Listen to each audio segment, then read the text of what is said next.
Now you may say this deck profile is out of this world.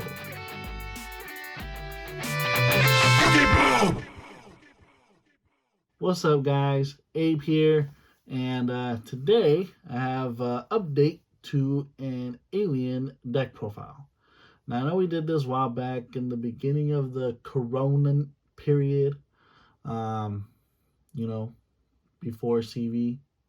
Um, um, but yeah, so with some new cards coming out and things like that, and there should be some new alien cards that come out, I believe, in Dawn of Majesty, if I'm not mistaken.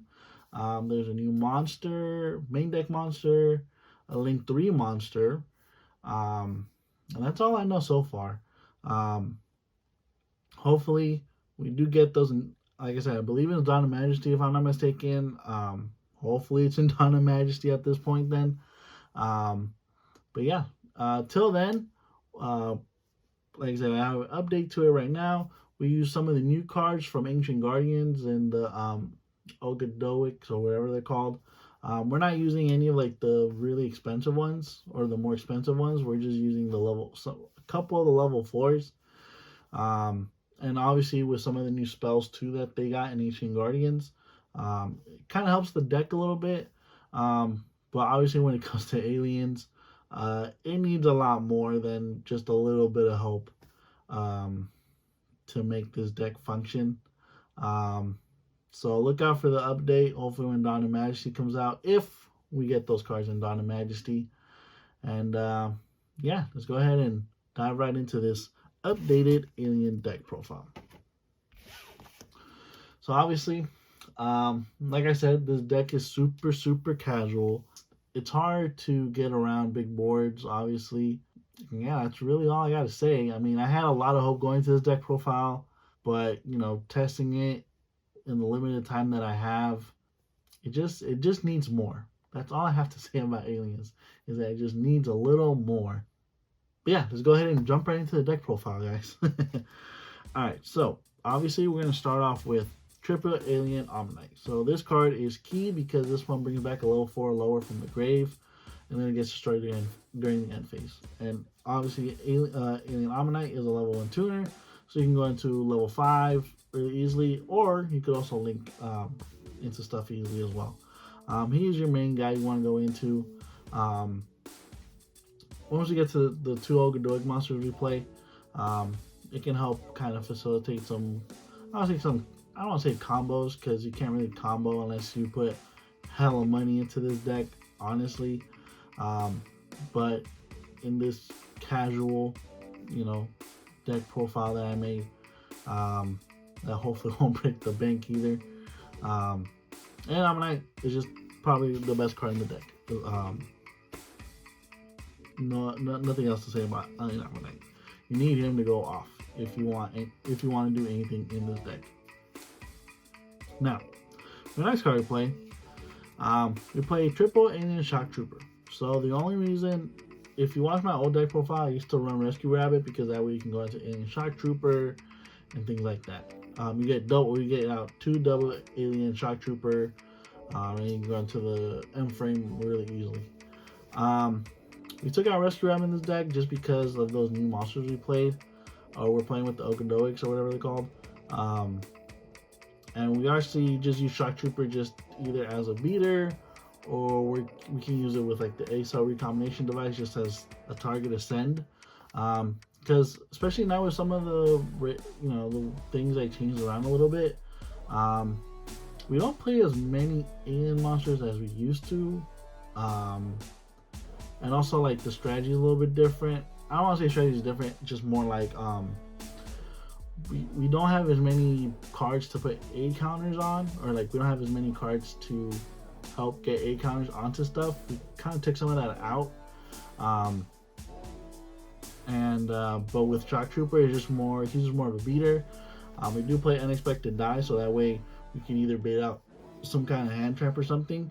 Because like I said, Alien Ammonite, you need him to resolve if you really want to just get any kind of advantage against your opponent.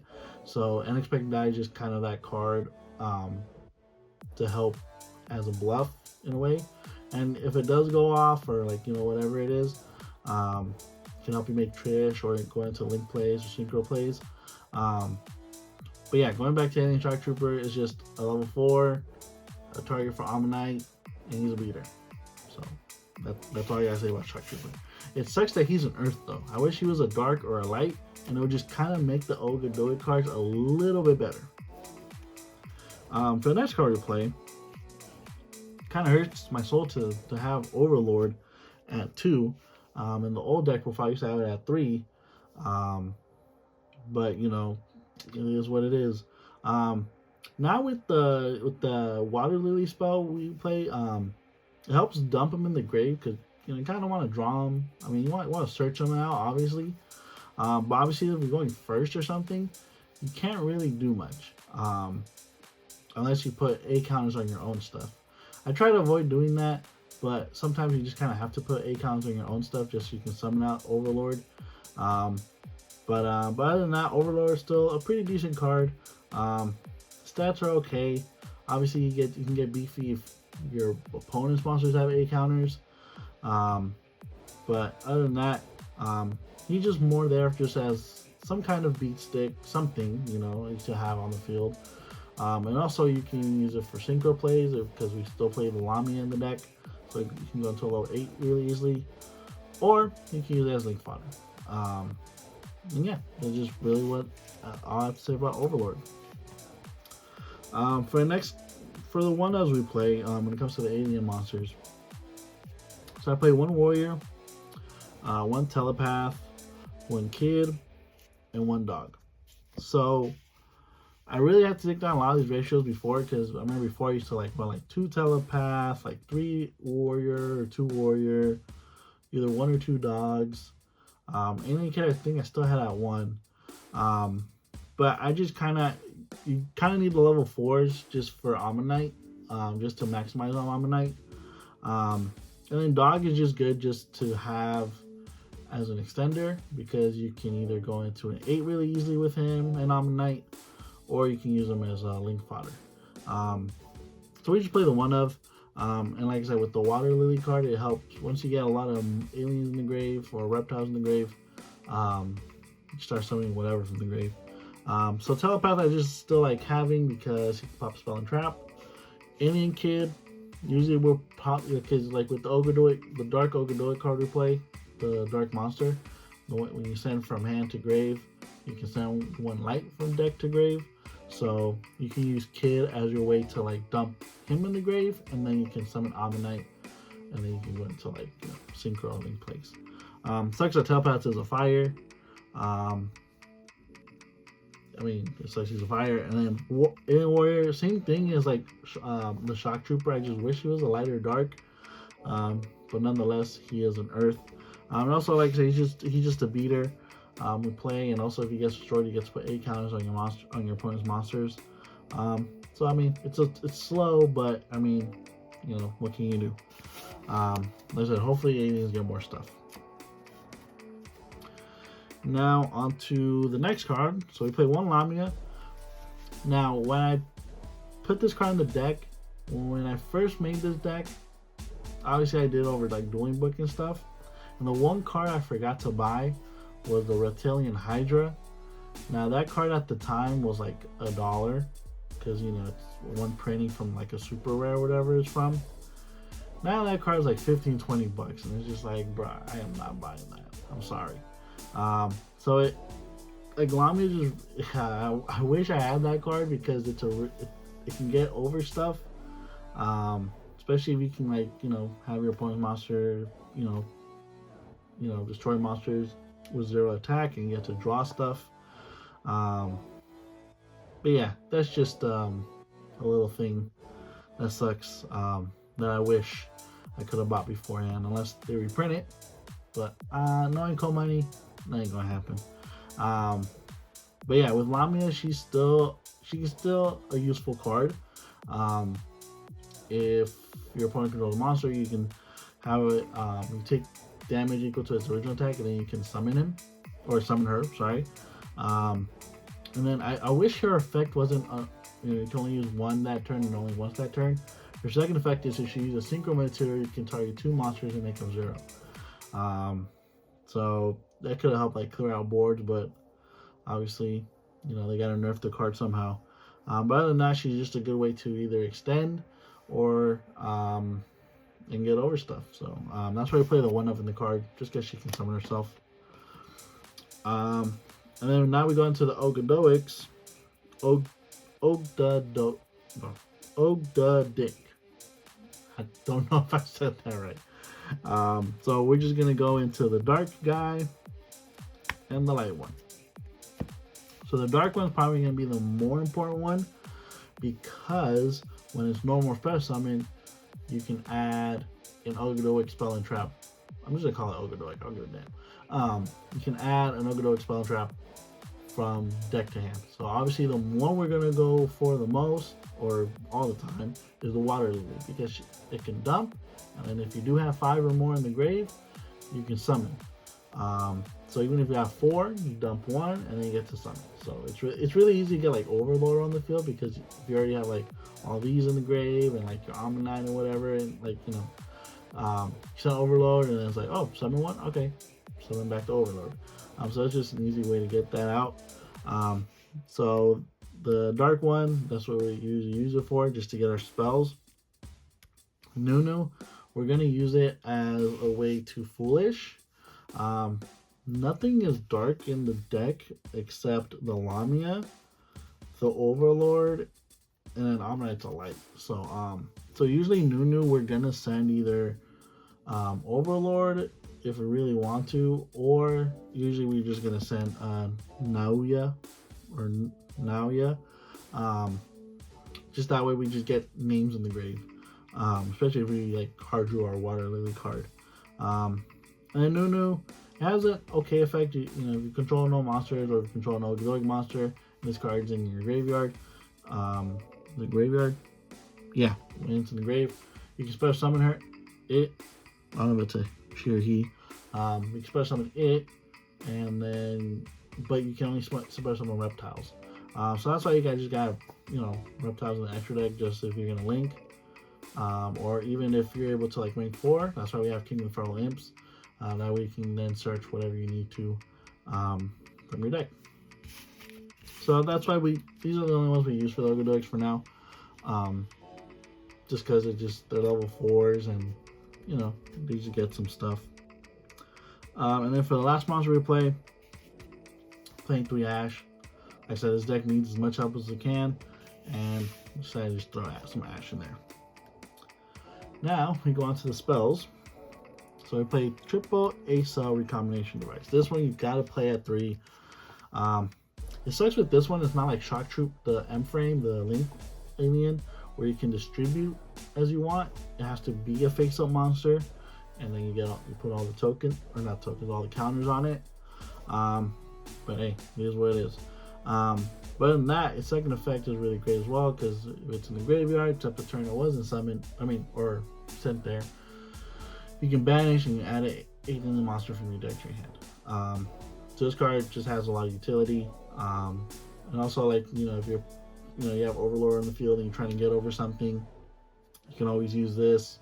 Send an alien, put counters on that monster, and then with Overlord's effect, you can hopefully get over it, because it'll lose attack depending on how many egg counters it has. So if you send like a level 4 monster, it's gonna lose 1200 during damage calc. So Overlord can get over anything, you know, I guess 34 and less. Unless you want to crash into it, it's 34 exactly. But yeah, so that's just a little thing you can do with this card. And like I said, at least follow up, it replaces itself, so that's always great as well. Now for the next card we play double Code A Ancient Ruins.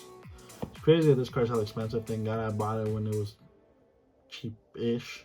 But in the last profile, I think I had it at 3. Now I have it at 2 just because, you know, I just need space for other cards, you know, some other, you know, 1-ofs and whatnot. And this card's great. As long as you can keep 8 counters on the field, you can abuse these cards really easily, like Overload and Code A Ancient Ruins.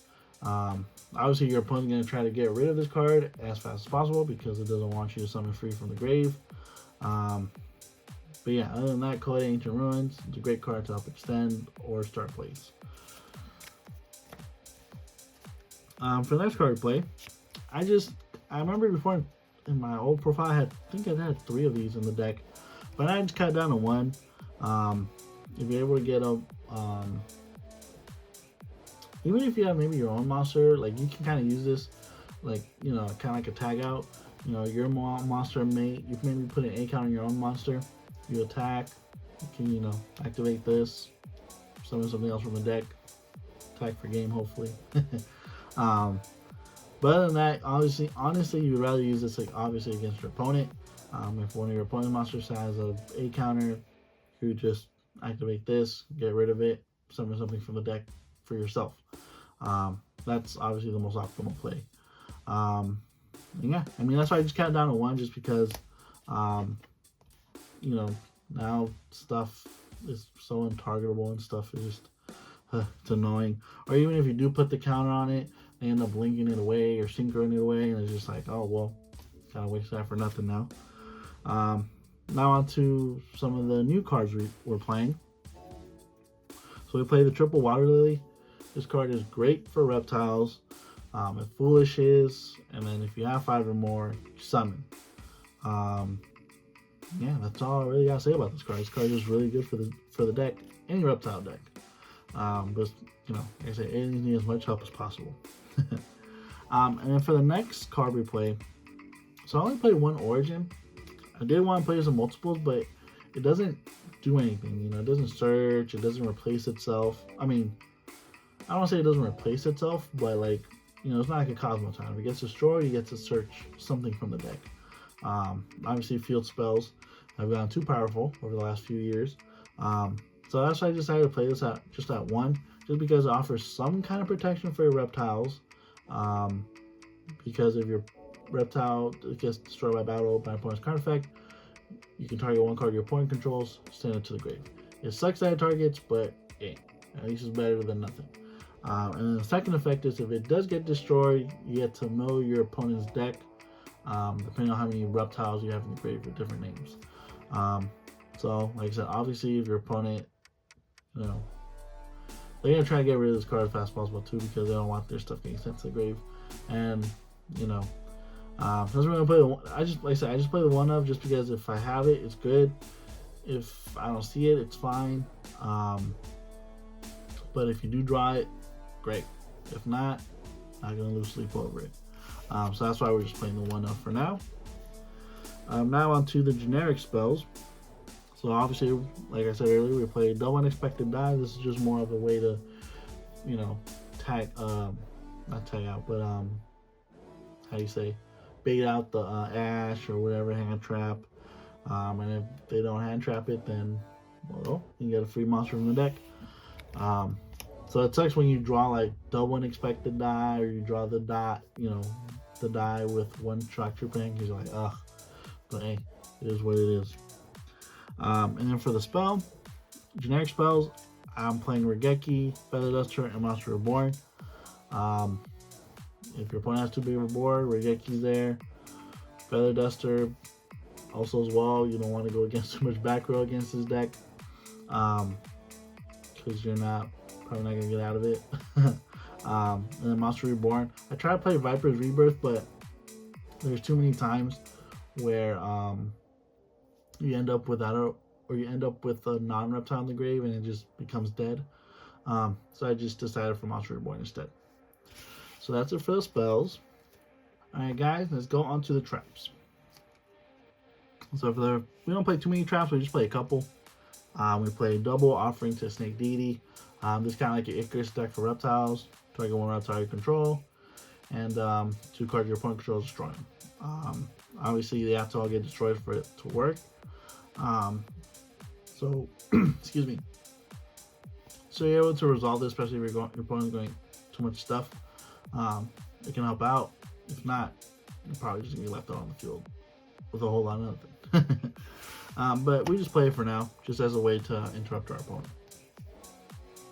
And then for the last trap, you play triple Crackdown with probably not the M frame, but with the reptilian echidna. It requires 2 monsters, including a reptile, so it doesn't need to be double reptile compared to like M frame. But Crackdown is there just to help us either, like I said, link up, synchro. If you want to exceed, I mean, we'll play 1 exceed in the deck, King of Feral Imps. But it just helps just to, I just really use this card as a way to either take my opponent's monster who's going to give me problems and hopefully they don't get it back. Obviously I can't use it, but I mean as long as your opponent's not using it, that's fine. I can use it as link fodder or whatever. And like the second thing is that if they have like a link 2 or 3, I could take it and then hopefully summon something and I can go into my own stuff. So that's why I play triple Crackdown, just like just a way to interrupt your opponent. Yeah. So that's it for the main deck. Let's go on to the extra deck. If my voice holds up, it's fine. All right. So we start with the links. So we play double M frame. Before, I think in the old profile I used to have 3, but now I just cut down to 2. It's a 1900 beater, so that's great. And its effect is obviously you can discard a monster, and then you can distribute A counters. Is it on your opponent's monsters? Nope, just on face-up monsters on the field, depending on the original level of the monster you sent. That's great. Let's say if you want to get A counters on your opponent's stuff. The second effect is if it gets destroyed, you can summon non-link reptile monsters with different names from your graveyard up to a number of monsters your opponent controls with A counters. You can only use each effect once per turn. So that way you can at least get back some of your stuff from the grave. Hopefully, they don't negate the first effect, so you can't put counters, but, it's Yugioh. They usually do. You can never resolve. No, I'm just kidding. But yeah, M frame. Usually, I don't want to say he's your go-to. Usually, Echidna is a good card because it can search out stuff. Usually, you want to go into her first, and then later you go into M frame. But either or, depending how the game's going. I just like playing double, just because you just need to get A counters on the field so you can resolve your stuff. For the next link, right now, I'm trying double Echidna as well. It sucks when your opponent stops the first one, especially not the search effect, but when it's link summon, you can change an opponent's monster to 0. So yeah, in that way you can start searching and stuff. And yeah, she's just a great card. She does lock you out of reptile, so that's why there's those times where maybe you have 4 aliens out, and you summon one from Alien Omnite from the grave. You'll link 2 into Echidna or something. Make something 0. You can attack the monster, or let's say 3 monsters, and then the monster you brought out with Alien Omnite, it can attack and everything. So usually you want to link it to M frame after that. That way you don't lose the monster for nothing, and you're just kind of sitting out there with the 200 attack Echidna. So Echidna's, like I said, usually the one you want to go into first, so that way you can search, and then afterwards you go into M frame and all that jazz. So Echidna, she's great. As long as you can target something, you can make something 0. For the next link we play, one Yugioh Master Tengi. So the only reason why we play this because it's an easy link 3 to go into, and we do play non-effect monsters in the deck in the form of Alien Shock Trooper. Like I said, you're gonna be summoning from the deck with Shock Trooper, or you can send them to the grave with Water Lily. So Yugioh Master Tengi, it's, I want to say, live most of the time. So that we can start popping stuff, and then you have a monster out that can be destroyed by battle with an effect monster. So that's why I still decided to keep it in this version of the deck. I think I had it in the last version as well. But yeah, just a good card, and hard to get around. Obviously, in this deck that links, your deck yourself doesn't link, obviously, with cards like Crackdown and all this stuff. can, easily steal link monsters and stuff. So we play the Phoenix, Unicorn, Access Code, because Echidna is a dark and Frame's a light. So that way, you have at least 2 pop-offs. And obviously, if you're going through your nightmares, you have more pops to have with Access Code Talker, if you can get to that point. So that's why we play those. For the last link, 1 Boral Load. In case if you can't destroy something, you can at least take it, hopefully. So that's why I like Boral Load, maybe over Boral Sword in this case. For the 1 XU we play in the deck, 1 King of the Feral Imps. Like I said, there's those first turns where you do have like 2 level 4s out. Going to King of the Feral Imps, you get your Ammonite, so that way you have follow-up plays for the next turn. And hopefully you don't get OTK at that point. Now for your synchros, which happens to be, I just literally randomly found this card in my bulk. And it happens to be a reptile, which is crazy. So the only reason why this is in the deck is 1, I don't have a second Cosmic Fortress Golgar. 2, it's a reptile. And then 3, there will be those times where like you normal Ammonite, try something from grave, you then chain obviously Alien Dog's effect to summon itself, and he's a level 3, which sucks. I wish he was a level 4. But there are going to be those times where your opponent is going to stop your Ammonite from summoning from the grave, and then your dog resolves. You have a 1 and a 3 out there. Obviously you can link if you really want to, but if you have to synchro, because you can summon Hastor if you like. It is a reptile, so in case there's some effect that were to lock you out beforehand, you can at least go into it. And he is a 2300 beater, so he's not that easy to get around, especially for a level 4 synchro. It's a very strong monster for a level 4 synchro. Catch my drift. And then also he has a Steal Your Girl effect, so in case your opponent wants to get rid of it, then you have to deal with their stuff getting negated and they can't attack. Hopefully it's not a monster that they can just link away hella easily. That's the only thing you just hope they don't do with your A counters and half stories, that they don't just link it away.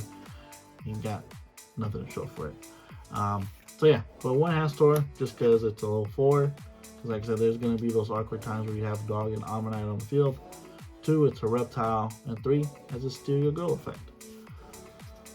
For the next level, or the next synchro we play, Chambara. It's just a good card, and it's easy to summon in this deck. And sometimes Chambara just can win games sometimes, especially if there's nothing else on the field. Summon Chambara, attack for game. And then for the next card, 1 Golgar. This card is good, obviously, if your opponent has a lot of spells and traps or whatever. Not set, but face up, because then you can return them and then you distribute A counters. And then the second effect is, you could remove 2 A counters and you pop the card your opponent controls. Doesn't look like it targets, just because it's such an old card. So right now my ruling is it doesn't target, and that helps out a lot. For the next synchro, 1 Savage Dragon. Like I said, it's gonna be those times you can summon Ammonite, a level 4, and then the dog, so you have a level 8. And like I said, usually you can go into links first before anything, so that way you can at least equip something to Savage Dragon, so that way you can resolve his effect. And if you don't want to play Savage Dragon, you can always play Crimson Blader. That's actually another card I wanted to put in the extra deck. I just can't find mine, or I don't know if I got rid of it or something. I really wanted to put that card in the extra deck just because I hate playing against decks that just summon level 5 and higher so easily. So, I just wanted to have it in the extra deck just as a way to punish those decks, i.e. Shadal Invoked, freaking whatever it is, Dogmatica, whatever it is. But yeah, so if you don't have Savage Dragon, you can play Crimson Blader. And yeah, just comment Bowler Savage Dragon. Obviously, staple on a lot of decks. And for the last one, we'll play one Trish. So there's there are ways to get out a level 4 and then Omnite in level 4. That's already a 9 really easily. And then if you can Trish your opponent, hopefully you're in a great spot at that point. But that is it for the deck profile, you guys. Let me know down in the comments what you think about it. Like I said, aliens need a lot of help. Hopefully there's more support in Dawn of Majesty. Hopefully more than just Buster and that Link 3. It needs more, guys. It needs more. But yeah, thanks for watching. Make sure you guys follow us on Twitter, Instagram, and Facebook. Any updates on YugiBOOM, you're going to see it on there. Thanks for watching. Have a good one.